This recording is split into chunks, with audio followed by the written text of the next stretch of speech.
Okay, can everybody see my presentation? We can see it. Okay, very good. Good morning, PED committee members. My name is Karen Hancock, and I'm a planner in the Planning and Development Services Department. In January, I presented a potential project at a study session to initiate a fiscal impact analysis to include an additional approximately 12 square miles into the city's planning and annexation boundary. The purpose of the fiscal impact analysis is to estimate the revenue generated by new development and the cost to provide city services, including ongoing services and capital infrastructure costs. Fiscal impact analysis requires a reasonable estimate of future development. This boundary consists of a line on a map inside which council has determined through policy that petitions for annexation from property owners may be considered. In 2021, a property owner approached the city for annexation. However, the property is located outside of the project or the planning and annexation boundary. And I don't know if you can see my cursor, but it's right in here. Because state of Colorado requires that incorporated municipalities review their planning and annexation boundary annually, the city saw this as an opportunity to address this area more cohesively than under a smaller single annexation. With a larger geography, the city has more opportunity to look at infrastructure and land use more broadly. The city's current planning and annexation boundary was adopted into Aurora Places. To change the boundary will require an amendment to the comprehensive plan approved by a supermajority of council. Because of the impact of Denver International Airport and Colorado Air and Spaceport, airport influence overlays in the study geography, only non-residential land uses are permitted in this area. Project summary. This slide summarizes the project, including the unanimous direction by council to staff to complete the project. Check-in points with PED were built into the schedule. Project elements, including hiring economic and planning systems, or EPS, to take cost and revenue data generated by the department staff and model the fiscal impact of adding 12 square miles to the city's planning and annexation boundary. The consultant is tasked with providing staff and elected a summary report as required in the UDO. Planning staff will use that summary report to prepare a draft ordinance that amends Aurora Places. The process, which is very familiar to all of us, is to bring the draft ordinance to PED, Planning and Zoning Commission, study session, and then 2 readings at council meetings. Public hearings would be held at both Planning and Zoning Commission and at ordinance introduction. So the update on today's agenda includes describing the progress that we've made so far.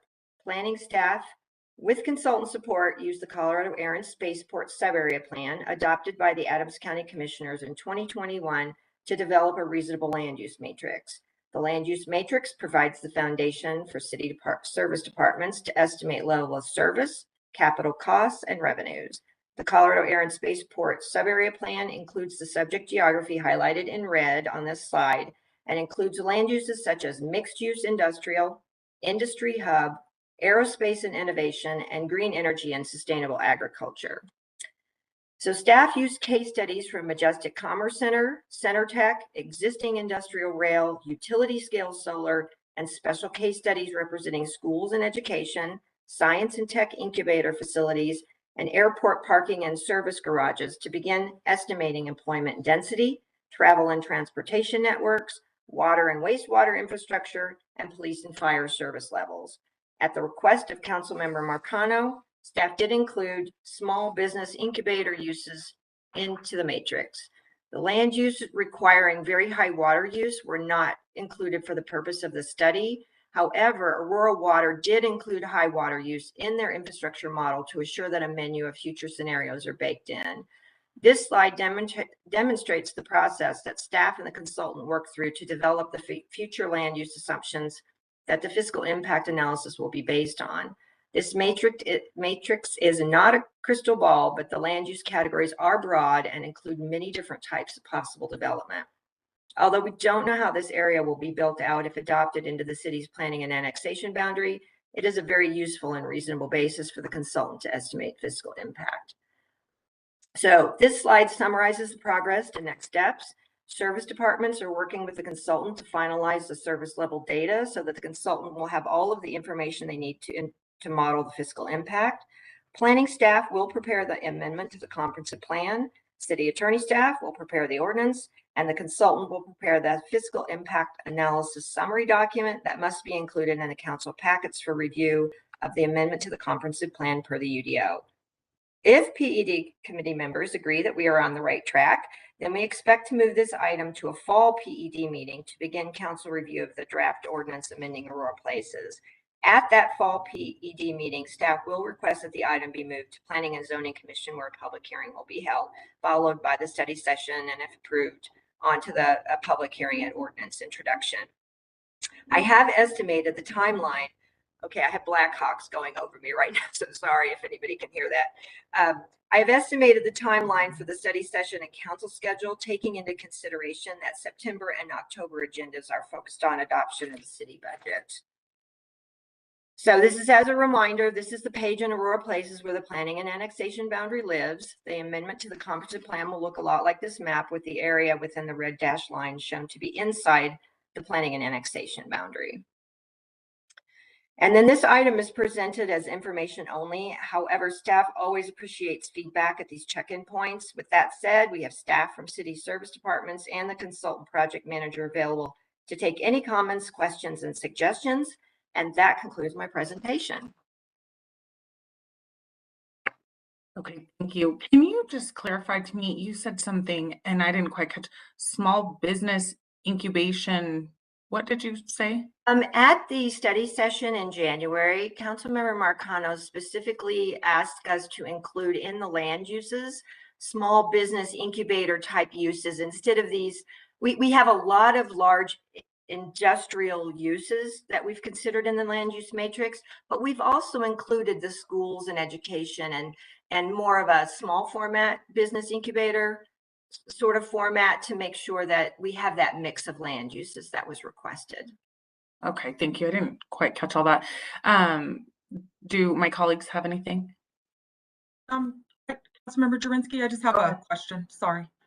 Karen, I just have a question. So looking at all of this, one of the things that I'd like to bring up as we're doing all of this annexation expansion, and I think you might know where I'm going, is transportation and the grid. How is that going to be implemented? I see all of this, but it's still to me a concern of how we're doing transportation, how people are going to be moving through this as we're annexing land in through to the city. So did I miss something? I read this, but did I miss something? Is that on here to have that kind of looked at or at least mentioned? Yes, absolutely.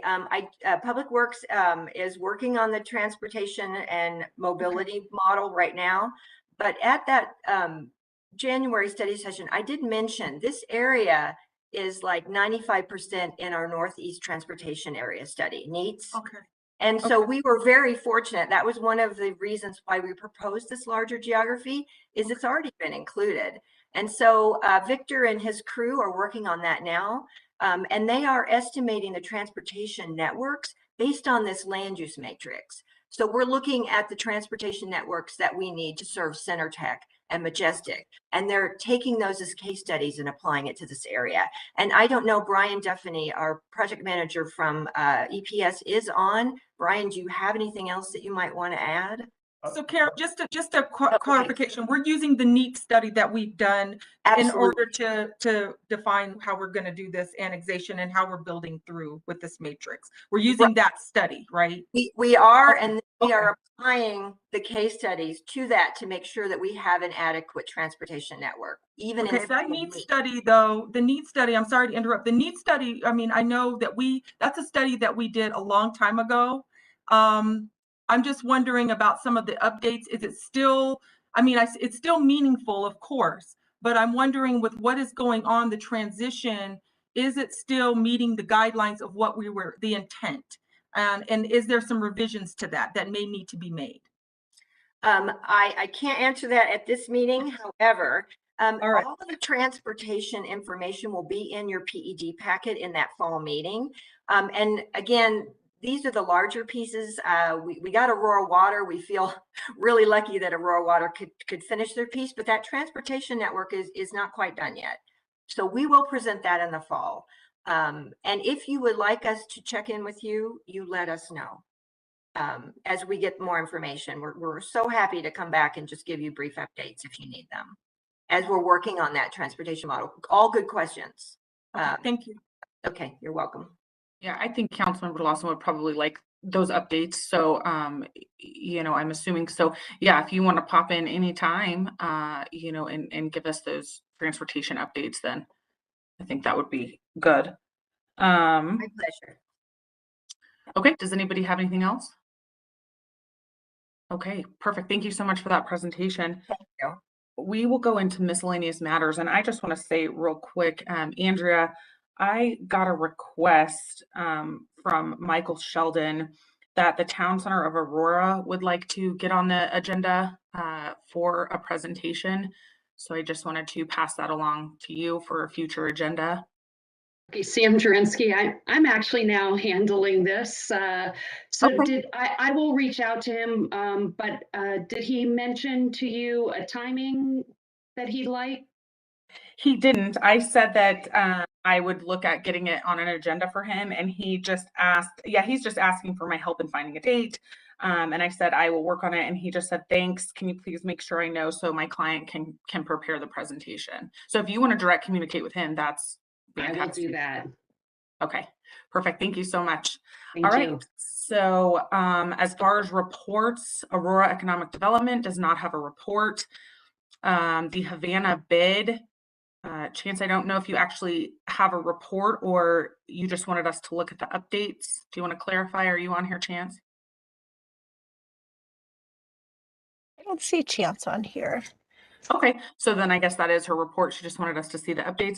Aurora Chamber of Commerce does not have a report. Planning Commission, Melvin Bush, do you want to give us your update? Yes, we just approved an increase in the allowable length for the multifamily units to 600 feet versus the 250. And I think this is a great move on the planning department because it makes it a lot more efficient. They don't have to come through the commission for approval any length up to that 600. And I think in the last 12 months, we only have one that would have had to come to us, and that was at 750. So the 600 feet should really make it a lot more efficient for the planning department to approve it in their area. So we're I think making strides. I think Thank we you. agree. Thank you so much for that. Oil and gas has no report. BAB gave a presentation. Retail has no report. Small business, no report. And Visit Aurora, no report. With that, my colleagues, are we okay with the next scheduled meeting of July 13th at 8:30 a.m.? Okay, That works. that will be the next meeting. Everybody have a great day. Thank you. Thanks. Thank you. Everybody. Thank you.